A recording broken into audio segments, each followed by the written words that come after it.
Okay, so we've been looking at Hezekiah, a king that we saw did what was right. And what did he try and do? He tried to restore temple worship. And he sent messengers out to invite all of Israel to come and keep the Lord's Passover and invited them all to come to Jerusalem. But the messengers that went out were mocked and laughed at for that invitation. And of course, we know who the losers were in that, don't we?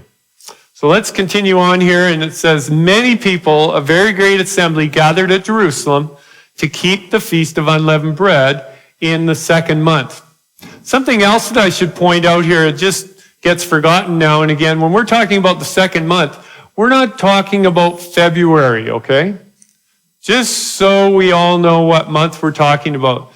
The biblical months were different than the Gregorian calendar or any of the calendars that man has instituted. So it's a different way of reckoning it for that, okay? So the children of Israel who were present at Jerusalem kept the Feast of Unleavened Bread 7 days with great gladness, and the Levites and the priests praised Yahweh day by day, singing to Yahweh, accompanied by loud instruments. Here we go again. We see all this praising and loud instruments. I would have loved to have been at one of those, rejoicing, thousands and thousands of people all in one spot, praising what God had done for them for that year. And Hezekiah gave encouragement to all the Levites who taught the good knowledge of Yahweh, and they ate throughout the feast 7 days, offering peace offerings, making confession to Yahweh, to the God of their fathers. A couple things I want to look at just briefly in this text. One of the other things that we learned were the purposes of the festivals were to teach the people. People need instruction into what the Bible says. And that was the job of the Levites, and the leaders of Israel were to teach the knowledge of God at these festivals. It's a little different now. All of us have Bibles that we can use, whereas back then, they didn't all have Torah scrolls. So there was a lot more ignorance that way towards the scriptures. So they definitely needed these times to do this. But I would say, logically, we should need these festivals for two reasons. We still need a knowledge of the Lord, but now we have extra time because we all have our own Bibles. We can spend more time praising Yahweh for singing and doing these things. And we still need the teaching that the feasts provide opportunity to do also. The whole assembly agreed to keep the feast another 7 days. Must have been a real drag for the first 7 days. You know, sometimes we just don't read what the book says. I gotta think that this was such a wonderful event. Nobody wanted to go home. And you know, it's amazing, since I've started keeping the feast, I've had that same experience. Not that I've ever done this, but I've wanted to. I just would love to stay here forever and rejoice. It's so nice to be around people that have their eyes on the kingdom. Paul says in the book of Romans, he says, anything that's done apart from faith is sin. Ouch. Ouch. Our whole lives should revolve around what we believe. And when I'm with believers, I feel good. I feel good. Kind of like we're making that connection. It says they kept it another 7 days with gladness. They continued right on. So there was great joy in Jerusalem, for since the time of Solomon, the son of David, king of Israel, there had been nothing like this in Jerusalem. Let me ask you the question. Do you think God would be praised today if they did this? Absolutely. Then they could say, there's been nothing done like this since the days of Hezekiah. Wouldn't that be a nice record? Wouldn't that be a nice record? Then the priests and Levites arose and blessed the people, and their voices was heard, and their voice was heard, and their prayer came to his holy dwelling place Where? Where? To heaven. This is all happening at the appointed times. This all happens at the appointed times.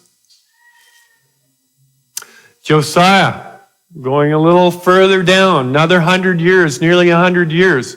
Does anyone remember who the prophet in Israel was at this time? There was a young prophet in Israel, just coming of age, you might say. His name was Jeremiah. His name was Jeremiah. Let's watch and see how this develops. Josiah did what was right. We got another guy here doing what's right. Maybe we need to take a look and see what he did. It says that he walked in the ways of his father David. He did not turn to the right hand or to the left. Can anyone stand here today and say they don't walk to the right or to the left? They keep right down the line. Anyone say that? Wouldn't that be nice to be able to say that? Well, maybe we can learn some lessons from this young king. See what he did. For in the 8th year, in the 8th year of his reign, so he would have been 16 years old, while he was still young, he began to seek the God of his father David. So, young people, they can have an effect. When this guy's 16 years old, let's look at what he does. And in the 12th year of his reign, when he's 20 years old, hi.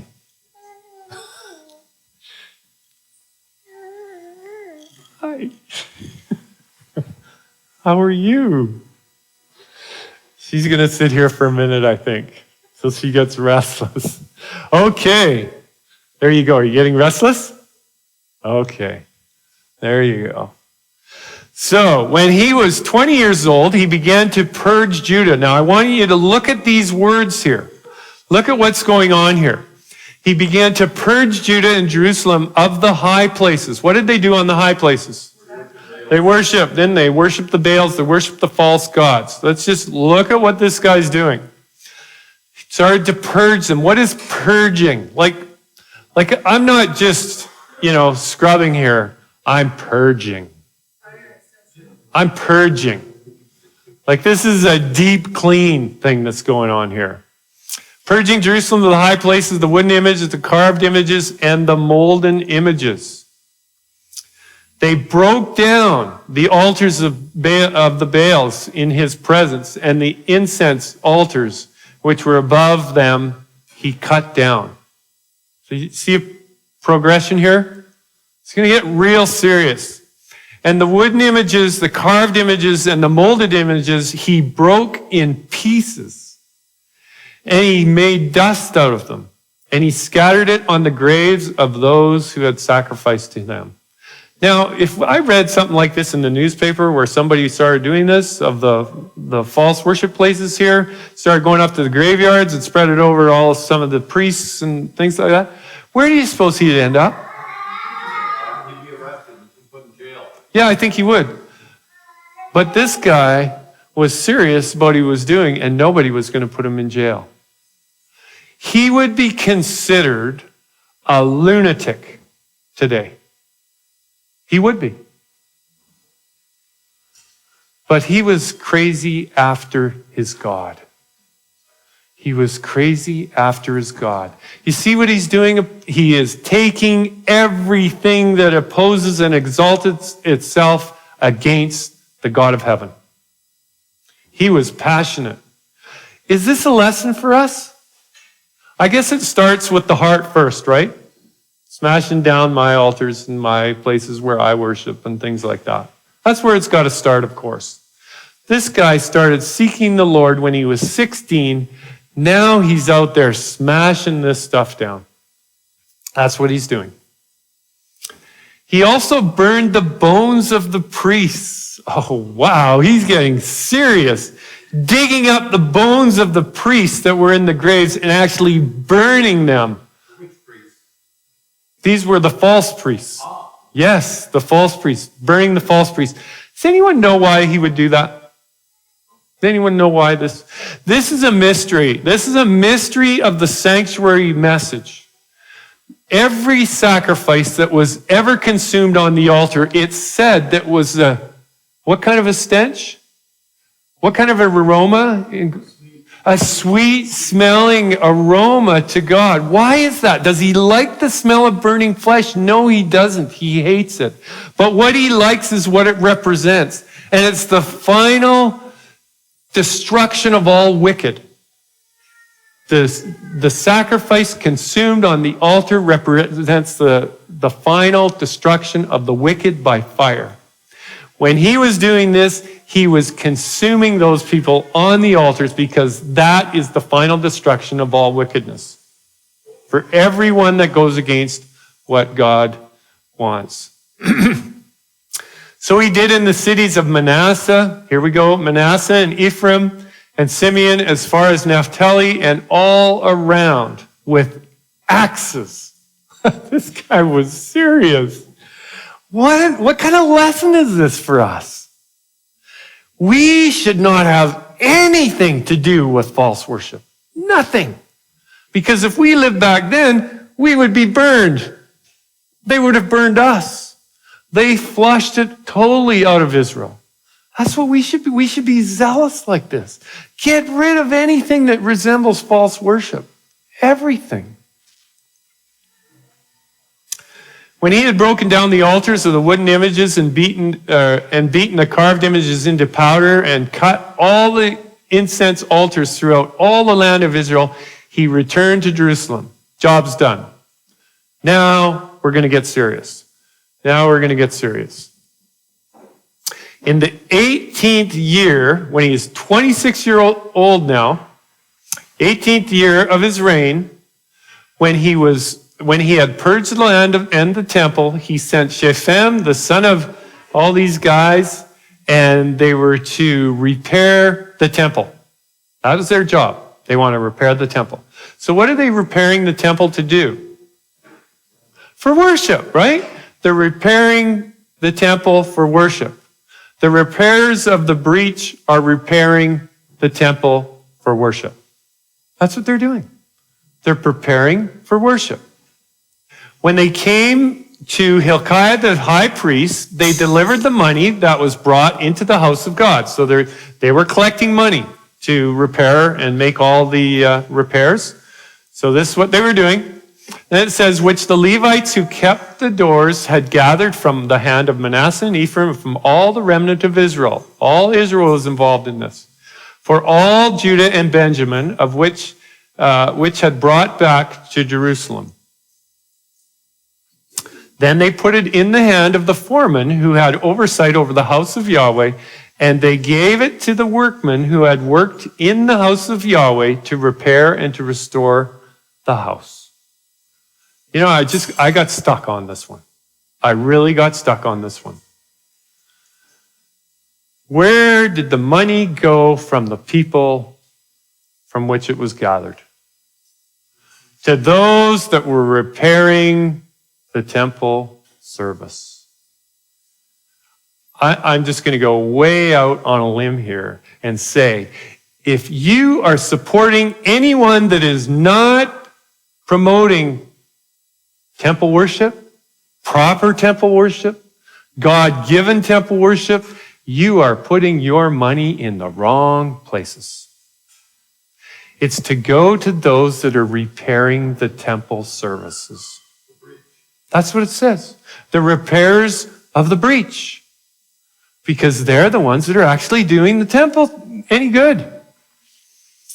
And they gave it to the craftsmen, the builders, to buy hewn stone and timber for beams, and to the floors and the houses which the kings of Judah had destroyed. Now, when they brought out the money that was brought into the house of Yahweh, Hilkiah the priest found a book of the law of Yahweh given by Moses. What do you mean by found? You mean the dust had gotten on and they had forgotten about it? Well, it's good. It's good because no one seemed to know what the book contained. And we're going to look at this in a second here, but this is amazing to me. This is amazing to me, that in the house of God, it was filled with so much rubbish. We had to get all the rubbish out, do it all, and they found something underneath all the rubbish. It was the book of the law. And I can't help but putting an end-time spiritual application on this and say that those that are searching the houses of God and removing the rubble are finding the book of the law. Isn't that amazing? God's word is alive today as it was back then. This is prophetic. This whole chapter is prophetic. Then Hilkiah answered to Shaphan, the scribe, I have found a book of the law in the house of Yahweh. And Hilkiah gave the book to Shaphan. Well, this is not a book that you want to hang on to. He wants to unload this book because he knows what's in it. So Shaphan carried the book to the king, bringing the king word, saying, all this was committed. So what he's going to do here, he brings the book, but he's also bringing a good report. So he knows the king may not be very happy. He just doesn't know how this is going to go over. So he brings the good report. Good. Have you ever done that? You got to bring some maybe not so good news. Maybe they're not going to like this. So you you butter it up right at the beginning. This is what he does. All that was committed to your servants, they are doing. So this is the repairing of the temple, building the house, all this kind of stuff. They're all doing. Everyone's busy doing what you asked them to do. And they have gathered the money that was found in the house of Yahweh and have delivered it into the hand of the overseers and the workmen. Then Shaphan, the scribe, told the king, saying, Hilkiah, the priest, it wasn't me. I didn't find this book. Somebody gave me this. It's his fault. Hilkiah, the priest, has given me the book, and Shaphan read it before the king. Thus it happened when the king heard the words of the law, he tore his clothes. Why? Because he knew he was in big trouble. This is like sackcloth and ashes type of thing. He knew they were in trouble. The king went up to the house of Yahweh with all the men of Judah and the inhabitants of Jerusalem, the priests and the Levites and all the people, great and small. The king decided to do something right now, and he needed to address all the people. Why? Because just before this, as the story goes, he went and he talked with the prophetess at that time. And they said that Yahweh is going to destroy this place and this people because they have not obeyed. But the king was cut to the heart and he had decided, what do I have to do to make this right? And so now he decides he has to make it right with the people, has to make a declaration to the people that we're going to obey God. The very first thing that we're going to do is we're going to make this covenant. So he goes before the people. What does he do? And he read in their hearing all the words of the book of the covenant. So this is now the king reading this before the people, which had been found in the house of Yahweh. Then the king stood in his place and made a covenant before Yahweh to follow Yahweh and to keep his commandments. So just get the picture here. He's reading from the book of the law, and he's reading it to the people. And all the people are in awe because they've never heard this stuff before. They've never heard it. But this is the law of Moses. And, you know, when we talk about the law of Moses, it really doesn't do it service because it was really Yahweh's law. It was his law that he gave to Moses, and Moses wrote it in a book. It's not Moses' law at all. It's God's law. So what happens is the king is up reading in front of all the people, and then he's going to make a proclamation, and that's his proclamation. He says, I, your king, am going to make a covenant with our God, and I'm going to do this. So what was he really doing? He was saying, will you make this covenant with me? Will you people make this covenant with me? That's what he was asking. Let's see where this goes. I will do this, and I will keep his testimonies, his statutes with all his heart and all his soul, to perform the words of the covenant that were written in this book. And he made all who were present in Jerusalem and Benjamin take a stand. I love that. Take a stand. Are you going to stand with me? Have you ever had that? Are you going to stand with me in this? He made the whole house of Israel take a stand. We're going back. Can you imagine if the church took a stand, took this kind of a stand to obey God? We may not see the destruction that we're going to see Because Malachi actually talks about this, and we'll be looking at this in a little bit later. He says, remember this law so that God does not have to come and destroy this land with a curse. That's what he says. That's what Malachi actually says. We're going to see that in Malachi chapter 4 here in a little bit. But we need to take that stand for the covenant of our fathers. Thus Josiah removed all the abominations from all the country that belonged to the children of Israel. And he made all who were present in Israel to diligently serve Yahweh, their God, all the days that he did, and he did not depart from following Yahweh, the God of his fathers. Where does this go? Now Josiah, after the proclamation, now Josiah kept the Passover to Yahweh in Jerusalem, and they slaughtered the Passover lambs on the 14th day of the first month. What did it say? That Josiah did what was right in the sight of the Lord. What did he do? He destroyed all the idols, destroyed all the false worship, and then he got back to God, started celebrating the festivals. You go on and you read on in the Bible of what it says, and it's amazing. They had a wonderful time getting back to true worship. And the children of Israel who were present kept the Passover at that time and the Feast of Unleavened Bread for 7 days. There had been no Passover kept in Israel like that since the days of Samuel the prophet. Wow, we're going back now, aren't we? And none of the kings of Israel had kept such a Passover as Josiah kept, with the priests and the Levites, all Judah and Israel who were present, and the inhabitants of Jerusalem. Okay, so we got to Nehemiah. We've looked at several of the kings. What was one thing that we saw, a common phrase in these kings that we've been looking at? You remember? There was a common phrase right when it opened up to say who the king was. Do you remember what it was? It was, he did what was right. Right? He did what was right in the sight of the Lord. And isn't that what we want to do? We've been looking at that. There's the kings that went before them and other kings. It said that they did evil in the sight of the Lord. And of course, they set up altars and they worshiped false gods and all of this kind of thing. So these kings that did what was right, what else did they do? They tore down all the false high places and things like that, right? So that should be part of our work.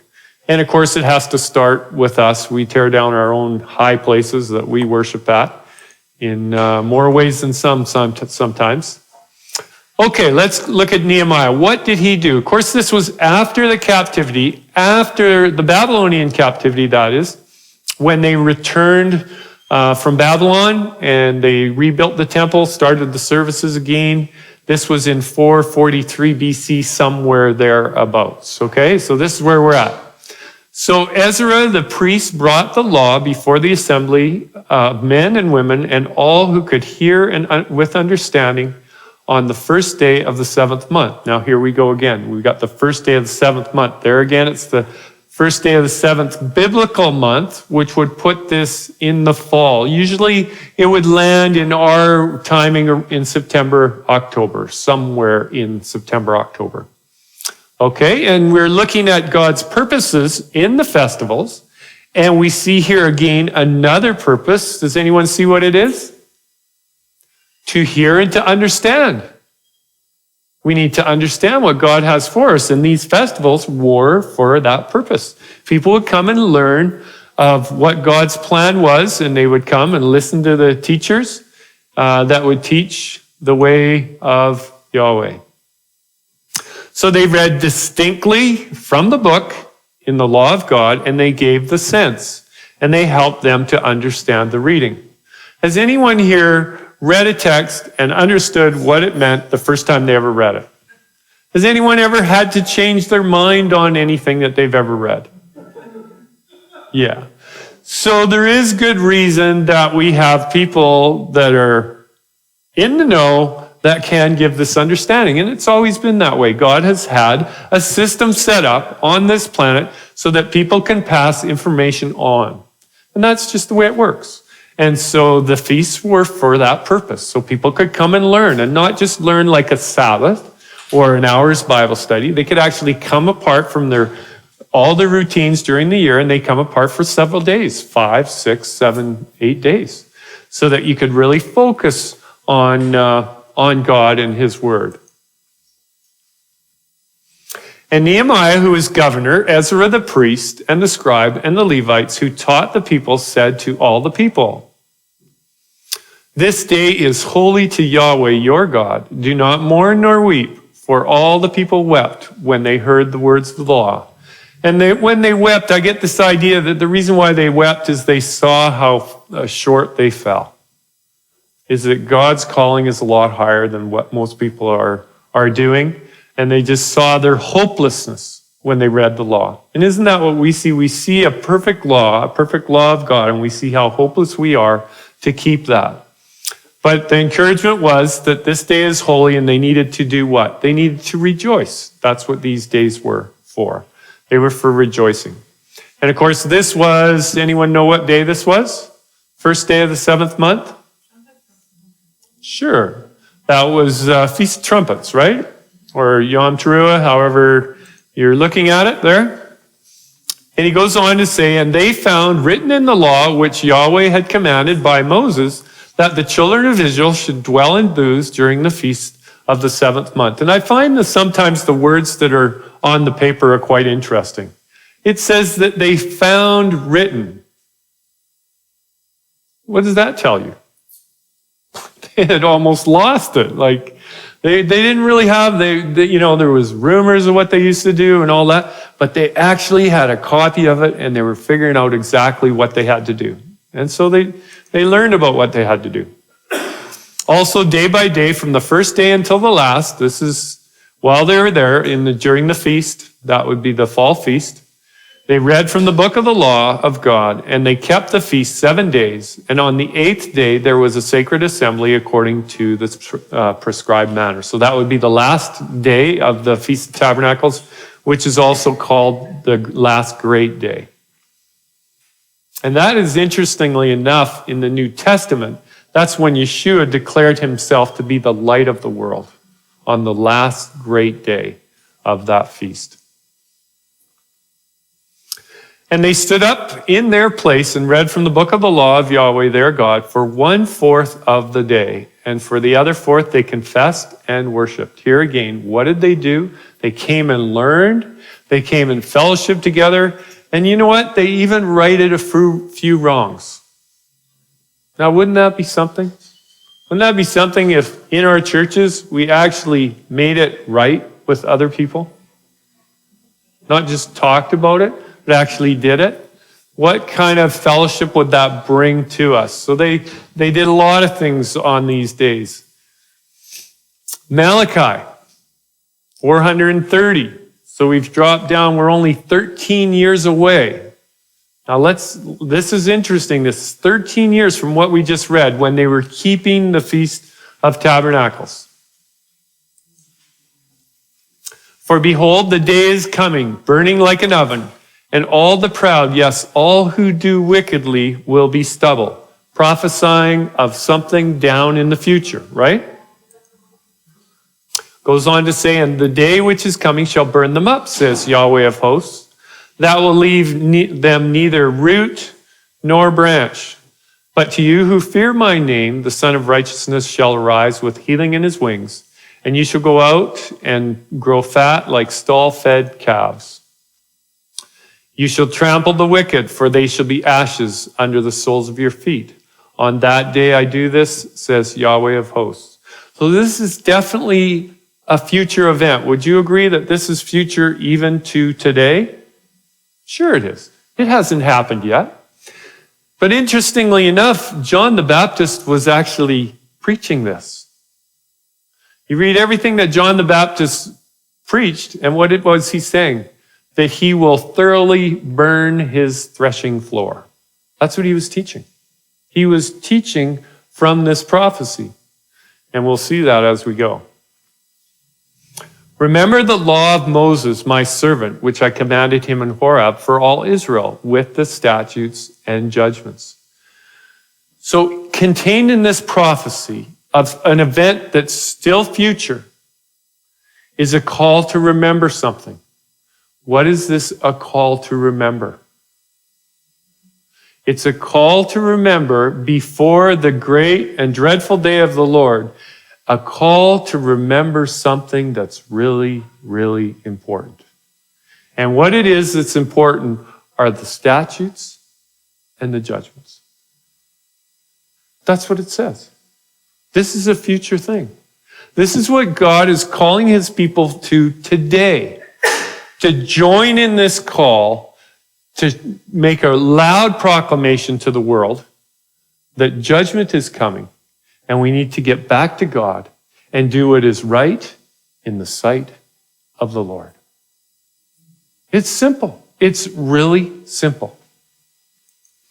Goes on to say here, and I've changed this just a little bit because I've taken the two words out that were in italics. They shouldn't really be there. So this actually more correctly reads this. If you're reading more towards what it actually says in the Hebrew, it says, remember the Torah of Moses, my servant, which I commanded him in Horah for all Israel, statutes and judgments. That's really what it says. Now let's look at this. I want to look at this a little bit because there's a lot of things that have happened between now, today, and way back then in Malachi's time. Malachi, they were still remembering this, but somehow it's been forgotten because there's that call to remember. Early in the 1800s, primarily there started to be many churches actually that started to keep the Sabbath. And they were thinking that they were fulfilling this. But they weren't really reading what it said. This is actually talking about the last end time group of people that would call the whole world to go back all the way to what God's will is.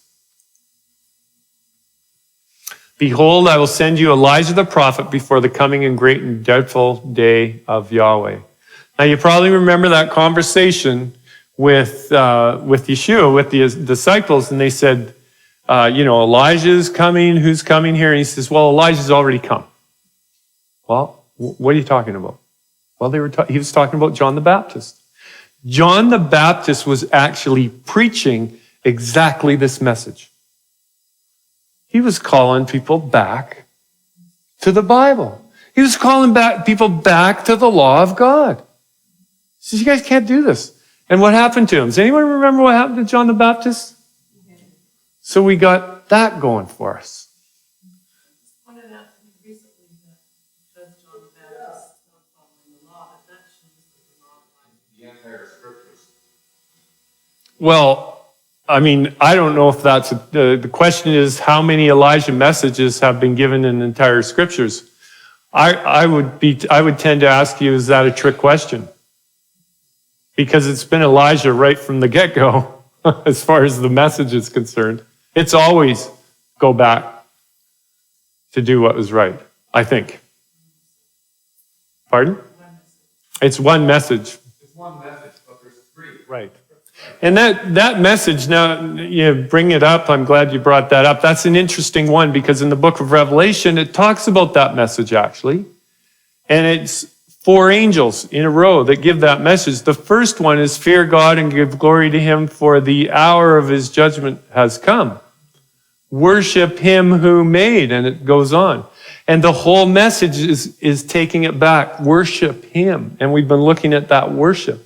The whole thing comes down to who is God. Really, that's the bottom line. And how you worship determines who you worship. Malachi 4:6. And he will turn the hearts of the fathers to the children and the hearts of the children to their fathers, lest I come and strike the earth with a curse. Now, I could go on for half an hour on this verse. It's an incredible verse. One thing is he doesn't have to come and strike the earth with a curse. That's what it says. If we all remembered, it wouldn't have to happen.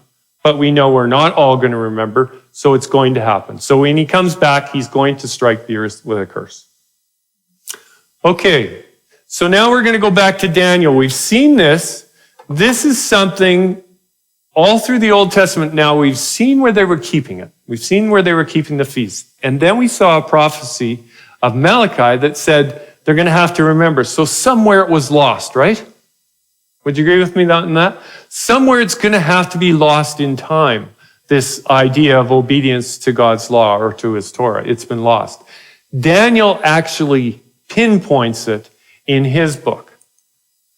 Daniel 7:25, and he shall speak commands against the Most High.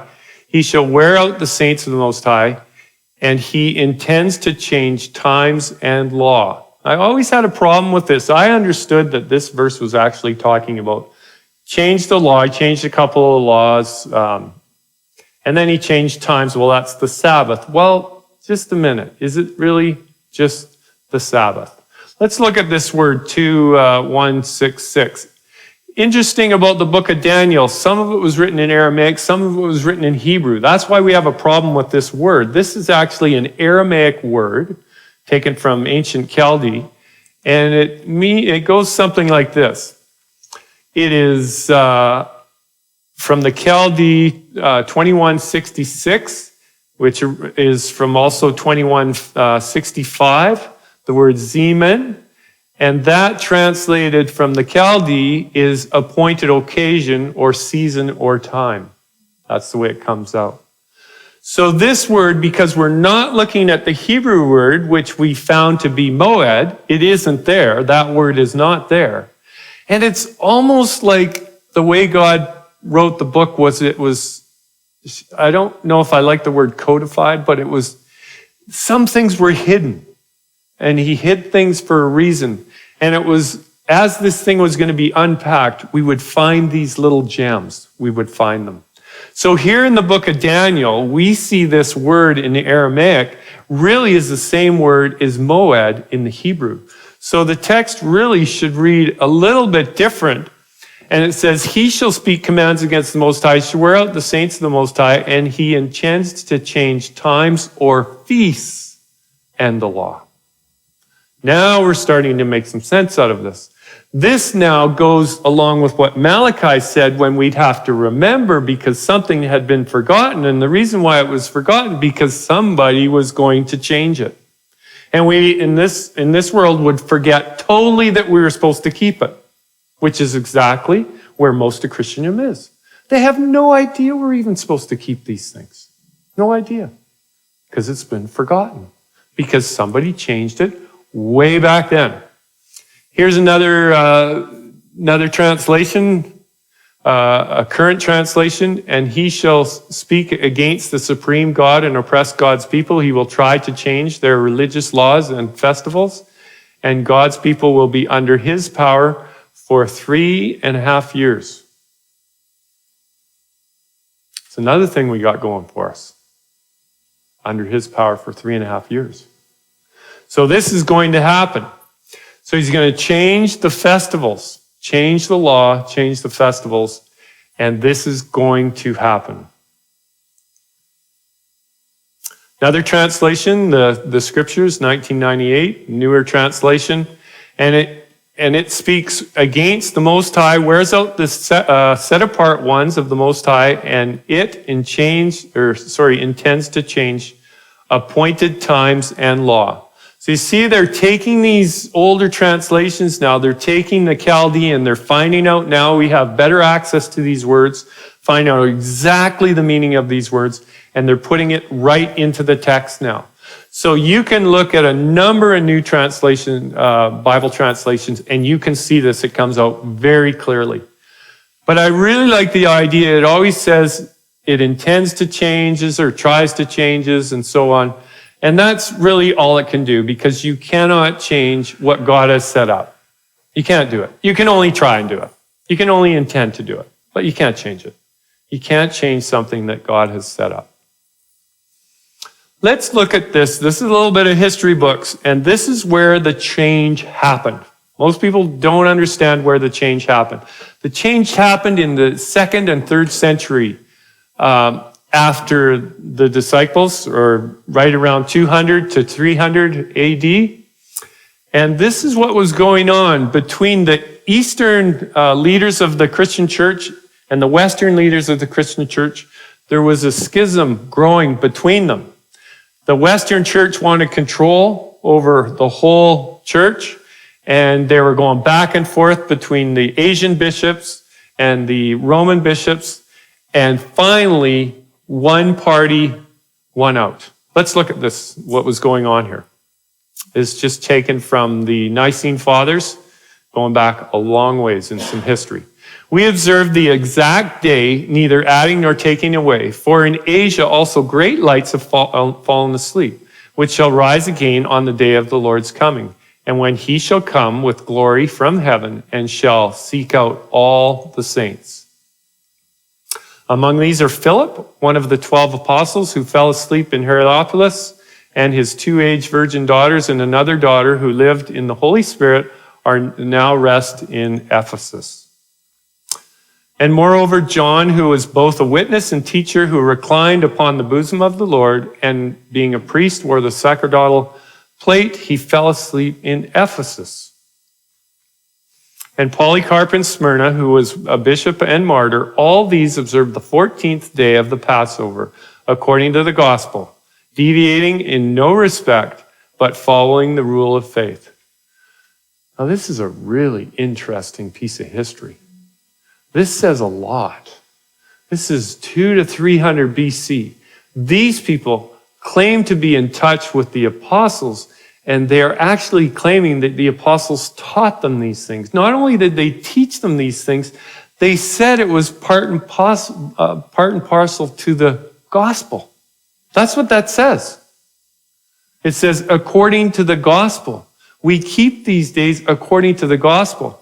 And it says that we don't deviate in any respect from the rule of faith. Do you suppose that the rule of faith should be different in the apostolic age than our age? I don't think so. We should be doing exactly what they were doing. If the change came after their days, then we're following someone else. We are not following the scriptures.